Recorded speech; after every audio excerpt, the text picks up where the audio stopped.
注意看，大叔在野外发现了一只遗弃的幼鸟，以为它已经死了，伸手想要拿起，却发现它还活着。由于鸟类对待陌生事物的本能，幼鸟不停地攻击大叔的手掌，不让他靠近自己。多番尝试发现没有吓走对方，他认命了，被大叔拿了起来，放在手心。大叔观察了下周边，发现幼鸟的巢穴就掉落在旁边。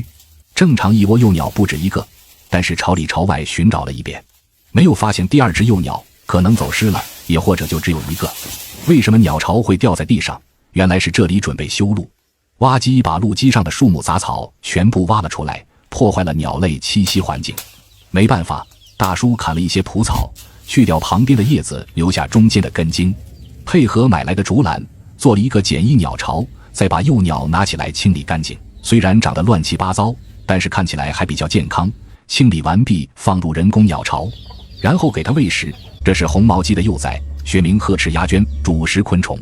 大叔每天喂给它大概12只蚂蚱，小家伙长得飞快，才1周，羽毛就丰满了大半。每天大叔带它出去适应野生环境，为以后的野外放生做准备。但是没有亲鸟的训练，不知道小家伙能不能生存下去。